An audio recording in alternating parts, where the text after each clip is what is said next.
ETF index mutual funds నేర్చుకుని stock మార్కెట్లో రాణించాలనుకుంటున్నారా? వెంటనే ఈ నెంబర్కి కాల్ చేయండి.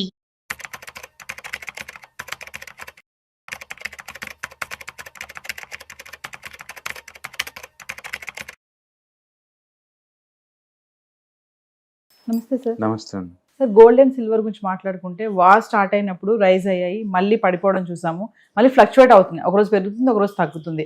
మరి చూసుకుంటే వెండి కూడా కొంచెం పెరగడం కూడా చూస్తున్నాం సార్. అంటే ఈ పెరగడం అనేది తగ్గడం అనేది పర్మనెంట్ అనుకోవచ్చా, టెంపరీయా, మళ్ళీ పడి రైజ్ అవుతాయా? అంటే బేసికల్గా ఇంత ముందులాగా గోల్డ్ సిల్వర్ లో బీటాతో ఉండదండి. ఇక్కడ నుంచి టూ మచ్గా వాలటిలిటీ గ్రో అవుతూ ఉంటుంది అనమాట. ఏదైనా గుడ్ న్యూస్ వస్తే వెంటనే 5% అలా పెరగటం, బ్యాడ్ న్యూస్ రాగానే వెంటనే కొలాప్స్ అవటం, ఇలాంటివి ఎక్కువ జరుగుతూ ఉంటాయి. అఫ్కోర్స్ మిగతా మెటల్స్ అన్నిటి కూడా నేచర్ ఉంటుంది, బట్ ఈసారి క్రూడ్ ఇవి కూడా యాడ్ అవుతున్నాయి. క్రూడ్ ఇదేం దగ్గర నుంచి ఫస్ట్ రోజు క్రూడ్ పెరిగిన రోజు అన్సర్టనిటీ తోటి ఒకసారిగా ఈ రెండు పెరిగినాయి, సిల్వర్ గోల్డ్ రెండు పెరిగింది. తర్వాత ఏమైంది, డాలర్ స్ట్రాంగ్ అవుతుంది. Dollar strong circle dollar last 1 monthలోనే ఆల్మోస్ట్ 3.5% 4% పెరిగింది. 95 దగ్గర నుంచి ఆల్మోస్ట్ 99 దాకా వచ్చేసింది, 99.5 దాకా వచ్చేసింది. దాంతో ఏంటంటే మెటల్స్ ఇంటర్నేషనల్ లెవెల్లో అందరు కొనేది డాలర్లోనే. డాలర్ స్ట్రాంగ్ అయ్యేసరికల్లా మెటల్స్ అనేవి వీక్ అవుతాయి ఆటోమేటిక్గా. అంటే ఎక్కువ రేట్ దగ్గర ఉన్నప్పుడు అందరూ అమ్మేసి ప్రాఫిట్ బుక్ చేసుకుంటారు. అట్లనే గోల్డ్ సిల్వర్ రెండింటి కూడా ప్రాఫిట్ బుకింగ్ బీనింది అనమాట.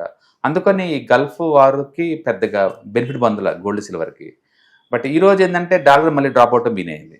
ఈరోజు ఈక్విటీ మార్కెట్ వరల్డ్ వైడ్గా పర్ఫామ్ చేసినాయి కదా, దాంతో మళ్ళీ సిల్వర్ ఈ రెండు పెరగడం. సిల్వర్ ఈరోజు చాలా బాగా పెరిగిందండి, అంటే 5% ప్లస్లో ఉంది. అండ్ గోల్డ్ అయితే +2% ప్లస్లో ఉంది వరల్డ్ వైడ్గా. అండ్ ఇండియాలో అయితే 3% పెరిగినట్టుంది MCXలో ఇది సిల్వర్. బట్ ఏదేమైనా సరే ఆల్రెడీ లాస్ట్ ఇయర్ అంత పెద్ద మూవ్ జరిగిన తర్వాత మనం బిగ్ మూవ్స్ని ఇంక ఎక్స్పెక్ట్ చేయలేము. అంటే గోల్డ్ అయితే ఈజీగా ఆల్ టైమ్కి వెళ్ళిపోద్ది, బట్ సిల్వర్ కొంచెం టఫ్ అనమాట. ఏదైనా సరే మనం వాలటిలిటీ జోన్లో ఉన్నాం. ఏ అసెట్ అయినా సరే టూ మచ్ ఫాస్ట్గా పెరగటం పట్టడం మనం చూస్తూనే ఉన్నాం. ఎందుకు నిన్న మధ్యాహ్నం ఇదే టైంలో చూసుకుంటే $119 ఉంది ఇది ఒక బ్యారెల్ క్రూడ్. ఇప్పుడు లైవ్లో ఎంత ఉంది, 90కి వచ్చేసింది.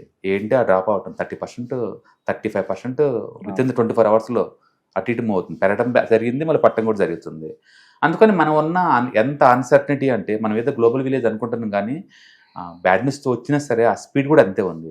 ఒకప్పుడు 1 yearలో పడే స్పీడ్ అంతా ఇప్పుడు 1 monthకి 1 week జరుగుతుంది అనమాట. అందుకని మనం ఉన్నది వాలటిలిటీ జోను. అన్ని అసెట్స్లో వాలటిలిటీకి గ్రో అవుతాయి. పడ్డా ఎప్పటిలాగా 1 or 2% కాదు, ఎక్కువ పడుతుంది. పెరిగినా కూడా అంతే స్పీడ్తో పెరుగుతుంది. అంటే రూపీ రైజ్ అవుతుంది, డాలర్ వీక్ అవుతుంది కదా సార్, అది కూడా రీజన్ అనుకోవచ్చా? వన్ ఆఫ్ ది రీజన్ అయి ఉండొచ్చు. బేసికల్గా మెటల్స్ పెరగాలంటే లేదు, డాలర్ ఎంత డ్రాప్ అయితే అంత పాజిటివ్ పెరుగుతుంది, ఎందుకంటే చీప్గా దొరుకుతాయి కదా, అందుకని కొనేవాళ్ళు ఎక్కువ ఉంటారు అనమాట. సో డాలర్ మొన్నటిదాకా స్ట్రాంగ్ ఉంది కాబట్టి ఇవి పెరగలేదు. ఇప్పుడు అది వీక్ అవుతుంది కాబట్టి మళ్ళీ పెరగడం స్టార్ట్ అవుతుంది. ఏదైనా సరే పాజిటివ్ బయాస్ మీద కొనుక్కోవచ్చు గోల్డ్ని అయితే. అండ్ సిల్వర్ అయితే కొంచెం వాలటిలిటీ ఎక్కువ ఉంది, కానీ అది కూడా కొనుక్కోవచ్చు కరెంట్ ప్రైస్ దగ్గర. ఆల్రెడీ పడింది, మళ్ళీ ప్లస్ ఒక 2 months నుంచి టైం కరెక్షన్ తీసుకున్నాయి కాబట్టి ఇంక టూ మచ్ పడే ఛాన్స్ లేదు. కాబట్టి సిల్వర్ని $75 to $80 దగ్గర, అండ్ గోల్డ్ అయితే $5,100 దగ్గర స్టేబుల్ అయ్యే ఛాన్స్ ఎక్కువ ఉంది. ఈ టైంలో మరి ఇన్వెస్ట్మెంట్ చేయొచ్చు అంటారా గోల్డ్? ఎస్ఐపిలో ఆల్వేస్ బెస్ట్ థింగ్ అండి. ఒకేసారి లంప్సమ్ నేను రికమెండ్ చేయను, కానీ బట్ ప్రిఫర్ ఎస్ఐపి. ఎస్ఐపిలోనే బ్యూటీ ఏంటంటే ఎవ్రీ మంత్ పెట్టుకుంటూ పోతాను. నేను ఎప్పుడైనా మంచిగా 10 to 15% ప్రాఫిట్లో ఉన్నప్పుడు అప్పుడే అమ్మేస్తాను. సో రిస్క్ నా కంట్రోల్లో ఉంటుంది. మీరు లంప్సమ్లో పెట్టారనుకోండి, అనవసరంగా అతిగా మార్కెట్కి వెయిట్ చేస్తూ ఉండాలి. మార్కెట్ పడితే పెయిన్ గురవ్వాలి.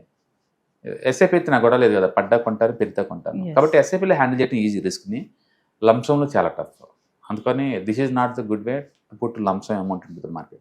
అంటే కమింగ్ టు గోల్డ్ గురించి మాట్లాడుకుంటే మీరు ఎస్ఐపి అన్నారు కదా సార్, ఎస్ఐపి వర్సెస్ లంప్సమ్ అంటే ఏంటి డిఫరెన్షియేషన్? నో, లంప్సమ్ అంటే మనం ఒకేసారి బల్క్లో కొంటాం, మొత్తం డబ్బులు ఒకేసారి పెట్టేసి.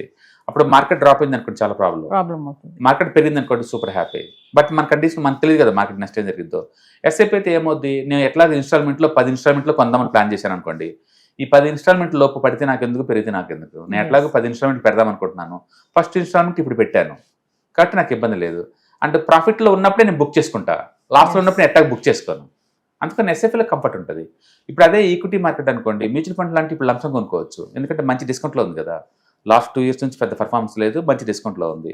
అండ్ నిఫ్టీ 24,000 దగ్గర మంచి డిస్కౌంట్, అందులో డౌట్ లేదు. కాబట్టి లంప్సమ్ పెట్టచ్చు మ్యూచువల్ ఫండ్లు ఇప్పుడైతే. బట్ గోల్డ్ సిల్వర్లో నో, లంప్సమ్ కాదు, ఎస్ఐపిలు పెట్టండి. ప్రజెంట్ సిచ్యువేషన్లో సార్ గోల్డ్ గురించి తీసుకుంటే డిజిటల్ తీసుకోవడం బెస్టా, ఫిజికల్గా వెళ్ళడం మంచిదా? ఫిజికల్గా ఎప్పుడు కాదు, always go for ETFs. ETFs అయితే చాలా కంఫర్ట్, లిక్విడిటీ, ఎప్పుడైనా ప్రైస్ సడన్గా పెరిగింది అనుకోండి, మార్నింగ్ అమ్మేసుకోవటం చాలా ఈజీ.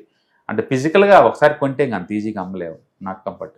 ఎస్. కాబట్టి ఈటీఎఫ్ ఫార్మెట్లో కొనుక్కోండి. ఈవెన్ మ్యూచువల్ ఫండ్ల ఫార్మెట్లో దొరుకుతాయి, కానీ బెటర్ ఏంటంటే ఈటీఎఫ్స్ బాగుంది. అంటే కొంతమంది అనలిస్టులు చెప్పే మాట ఏంటంటే ఇంకా బాగా పెరిగిపోతుంది బంగారం ధర, వెండి ధర. వెండి 5 లక్షల వరకు వెళ్ళిపోతుంది, బంగారం 2 లక్షల వరకు వెళ్తుంది, ఈ ఫ్లక్చుయేషన్స్ కొద్ది రోజులు మాత్రమే అని అంటున్నారు సార్. మరి మిమ్మల్ని అడిగితే బేసికల్గా మెటల్స్కి డిమాండ్ పెరుగుతున్న మాట నిజం.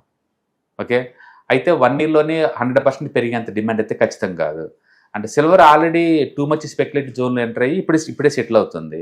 అండ్ సిల్వర్ ఇండస్ట్రియల్ డిమాండ్ పెరుగుతున్న మాట నిజం. ఎందుకంటే మనం ఉన్న మోడర్న్ ఏరియాలో ఎలక్ట్రానిక్స్ టూ మచ్ వాడుతుంటాం కాబట్టి, ఎలక్ట్రానిక్స్లో కండక్షన్ యాక్టివిటీ కింద సిల్వర్ వాడతారు కాబట్టి సిల్వర్ డిమాండ్ ఉంటుంది.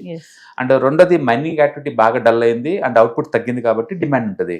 బట్ డిమాండ్ ఉంటే ఆ డిమాండ్ ఎంతవరకు, అది అబ్నార్మల్గా నెక్స్ట్ మంత్ లేదా నెక్స్ట్ ఇయర్లోని 100% పెరిగేంతైతే ఖచ్చితం కాదు, అంతైతే ఖచ్చితం కాదు. అండ్ రెండోది ఏంటంటే సిల్వర్ కోసం ఎవరు డైరెక్ట్గా మైనస్ చేయరు. సిల్వర్ ఎప్పుడు యాక్సిడెంటల్గా దొరికింది, అది దానికోసం మైనింగ్ చేసేది రాదు, అది బై ప్రోడక్ట్ అనమాట.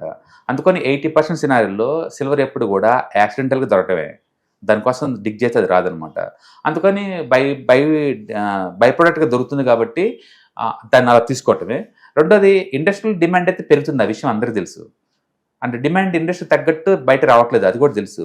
కానీ అదే టైంలో ఎంత పెరగటాన్ని ఎక్స్పెక్ట్ చేస్తారంటే 5 లక్షలు 10 లక్షలు అంత సీన్ లేదు. మేబీ 3 lakh నుంచి 4 lakh మధ్య నెక్స్ట్ 1.5 year 2 years ఉంటుంది ఖచ్చితంగా. ఆ రేటే ఇండస్ట్రీ భరించలేదు, అంతకంటే ఎక్కువ అంటే ఆల్టర్నేటివ్ చూసుకుంటారు వాళ్ళు, అది అంత లేదు. గోల్డ్ పెరిగిద్ది ఈజీగా. ఎందుకు గోల్డ్ పెరిగిద్ది అంటే సెంట్రల్ బ్యాంక్స్ యొక్క సపోర్ట్ ఉంది కాబట్టి. అండ్ పబ్లిక్ కొంటమే తప్ప అమ్మటాలు ఉండవు. ఊహించుకోండి, ఇండియాలో కొన్ని లక్షల మ్యారేజ్ జరుగుతాయి ఎవ్రీ ఇయర్. మ్యారేజ్ జరిగిందంటే ఎక్కువ వాళ్ళు పుట్టేది గోల్డ్లో పెడతారు, పైగా అది బయింగ్ తప్ప సెల్లింగ్ లేదు కదా ఇంకా. అందుకని మైనింగ్ యాక్టివిటీ ద్వారా ఎంత వచ్చినా సరే ఆ గోల్డ్ డిమాండ్ ఎప్పుడు ఉంటుంది బై డిఫాల్ట్. అందుకని గోల్డ్ డిమాండ్ సస్టైన్ అవుతుంది, సిల్వర్కి అంత డిమాండ్ సస్టైన్ అవ్వదు. అందుకే మీరు బాగా జాగ్రత్త చూస్తే సింగిల్ డేలో సిల్వర్ పడింది 30%, గోల్డ్ పడింది 9%. దాని మీద ఏంటంటే గోల్డ్కి ఫర్ ఎవర్ డిమాండ్ ఉంటుంది. అండ్ బై డిఫాల్ట్ దాన్ని ఇన్వెస్ట్మెంట్లో ట్రీట్ చేస్తారు గోల్డ్ని. అంటే సిల్వర్ అలా కాదు, అది హార్డ్ కోర్ ఇండస్ట్రియల్ డిమాండ్ అంతే. అంటే పబ్లిక్ డిమాండ్ చాలా తక్కువ. సెంట్రల్ బ్యాంక్స్ టూ మచ్ కొనవు. అంటే ట్రెడిషనల్గా ఇన్వెస్ట్మెంట్ అంటే గోల్డే, కాబట్టి గోల్డ్ కన్జర్వేటివ్ సిల్వర్తో పోల్చుకుంటే అది సస్టైనబిలిటీ ఉంటుంది. అది ఈజీగా ఆల్ టైమ్ హై దాటిది కూడా, అందులో డౌట్ లేదు, next maybe couple of months నుంచి ఇయర్స్లో. బట్ సిల్వర్ అలా కాదు, మళ్ళీ ఇంకొక స్పెక్యులేటివ్ యాక్టివ్స్ రన్ అయితే అప్పుడు కలబోద్ది. బట్ గుర్తుపెట్టుకోండి, మిగతా కమాడిటీస్ అన్నిటికి కూడా అన్ని ఆల్ టైమ్ హైలో ఉన్నాయి. ఈవెన్ క్రూడ్ కూడా చాలా ఫాస్ట్గా పెరిగింది లాస్ట్ 3 daysలోనే కదా. సో కమాడిటీస్ అన్నిటికీ డిమాండ్ నడుస్తుంది మార్కెట్లో, బట్ అబ్నార్మల్ డిమాండ్ ఉంటుందని నేను అనుకోవట్లేదు. అంటే వార్ స్టార్ట్ అయినప్పటి నుంచి చూసుకుంటే సార్, డైరెక్ట్గా కానీ ఇండైరెక్ట్గా కానీ ఎఫెక్ట్ అనేది గోల్డ్ అండ్ సిల్వర్ పైన ఎలా ఉంది అంటే ఓవరాల్గా? పెరగలేదు పడలేదు నేను అంటుంది అది. ఈ వార్ వల్ల, ఈ అన్సర్టనిటీ వల్ల గోల్డ్ సిల్వర్ పెద్ద పెరగలేదు పడలేదు. లాస్ట్ 1 month రిటర్న్స్ 2-3% ఉంది గోల్డ్ సిల్వర్లో. లాస్ట్ 1 yearలో చాలా రేర్ అట్లా అంత తక్కువ మూవ్ అవటం అనేది, ఎందుకంటే డాలర్ స్ట్రాంగ్ అవటం. రెండోది, ఎప్పుడైనా ఒక ఈవెంట్ జరిగినప్పుడు ఏంటంటే అందరూ లిక్విడిటీ ఇష్యూస్ వస్తాయి. లిక్విడిటీ ఇష్యూస్ వచ్చినప్పుడు ఏంటంటే ఏ అసెట్ మీ దగ్గర ఉంటే వాటిని అమ్మేస్తారు, అమ్మి ఎన్కాష్ చేసుకుంటారు. బహుశా గోల్డ్ సిల్వర్ కూడా రెడీ టు సెల్ లాగా ఉన్నట్టుంది, అమ్మేసుకొని అమౌంట్ క్యాష్ చేసుకున్నారు. ఎందుకంటే వార్ జరుగుతుంది, నాకు అమౌంట్ కావాలి కాబట్టి రిచ్ వాళ్ళందరూ బై డిఫాల్ట్ దాన్ని డిస్పోజ్ చేసి ఉండొచ్చు, అలా దానికి సప్లై క్రియేట్ అయ్యి ఉండొచ్చు అట్లా. రెండోది, డాలర్ కూడా స్ట్రాంగ్ ఉంది కాబట్టి ఈ టైంలో అమ్మితే నాకు ఎక్కువ డబ్బులు వస్తాయి కాబట్టి అమ్మి ఉండొచ్చు. అట్లా వరల్డ్ వైడ్గా ఎంతకంత సెల్ అని జరిగి ఉంటుంది. ఎందుకంటే ఎక్కడ వరల్డ్ వైడ్గా ఒకే రేటు నడుస్తుంది అంటే మీనింగ్ ఏంటి, ఒక గల్ఫ్లోనే సప్లై ఉంటే వేరే చోట ఉండకూడదు కానీ రూల్ ఏం లేదు కదా. అంటే దట్ మీన్స్ వరల్డ్ వైడ్ కూడా గోల్డ్లో ప్రాఫిట్ బుకింగ్ జరిగింది, గోల్డ్ సిల్వర్లో ప్రాఫిట్ బుక్ జరిగింది కాబట్టి పెరగకుండా ఉంది. అంటే లాస్ట్ 1 month టైం కరెక్షన్ నడుస్తుంది. యాక్చువల్గా ఏదైనా ఎసెట్ బాగా డ్రాప్ అయిన తర్వాత ఆ టైం కరెక్షన్ అది గుడ్ అనమాట. యూజువల్గా అది 2 to 6 months జరిగింది ఆ టైం కరెక్షన్. అది జరిగిన తర్వాత మళ్ళీ మూవ్ తీసుకుంటుంది ఎటో కట్టు. నాకు తెలిసి మళ్ళీ all time high gold and సిల్వర్లో గోల్డ్కే జరిగింది ఫస్ట్ ఆల్ టైమ్ హై జరగటం. Silver maybe take couple of months అవతల జరుగుతుంది. సో వివర్స్, March 14, March 15 సాయంత్రం 6 గంటల నుంచి 9 గంటల వరకు 2 రోజులు నిర్వహించబోయే స్టాక్ మార్కెట్ అనలిస్ట్ సుందరరామరెడ్డి గారి క్లాసెస్కి అటెండ్ అవ్వండి. బెస్ట్ ఇన్వెస్ట్మెంట్ ఫండ్స్ ఏంటి, ఎక్కడ ఇన్వెస్ట్మెంట్ చేయాలి, ఎలా ఇన్వెస్ట్మెంట్ చేయాలి, ఎంత ఇన్వెస్ట్మెంట్ చేస్తే ఎంత వస్తుంది, బెస్ట్ షేర్స్ ఏమున్నాయి, హై రిటర్న్స్ ఇచ్చే ఫండ్స్ ఏమున్నాయి, మీరు కనుక సార్తో మాట్లాడి మీ డౌట్స్ అన్ని కూడా క్లియర్ చేసుకోవచ్చు. ఈ వెబినార్లో జాయిన్ అవ్వడం వల్ల మీకు ఒక best investment strategies and ideas కూడా నేర్చుకునే అవకాశం ఉంది. మరి ఇంకెందుకు ఆలస్యం, కింద స్క్రోల్ అవుతున్న నెంబర్కి కాల్ చేసి ఇమీడియట్లీ స్లాట్ బుక్ చేసుకోండి. హలో ఫ్రెండ్స్, ఫైనాన్షియల్ ఫ్రీడమ్ మీద వెబినార్ జరగబోతుంది. ఇది డైలీ 3 అవర్స్ ఉంటుంది, 3 డేస్ ప్రోగ్రామ్. దీంట్లో మీకు ఫైనాన్షియల్ ఫ్రీడమ్ ఎలా సాధించవచ్చు via with ETFs, index funds, mutual funds ద్వారా డీటెయిల్ గా ప్రాక్టికల్ వే లో మీకు ఎక్స్ప్లెయిన్ చేయబడుతుంది. అండ్ దీంట్లో ఎన్ని డౌట్స్ ఉన్నా సరే ఇమీడియట్ గా వెబినార్ లోనే ఎక్స్ప్లెనేషన్ చెప్తారు.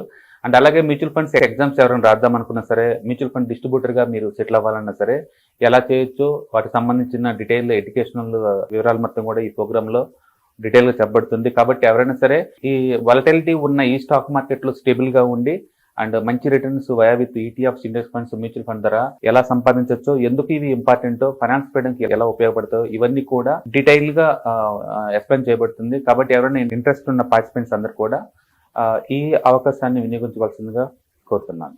Thank you.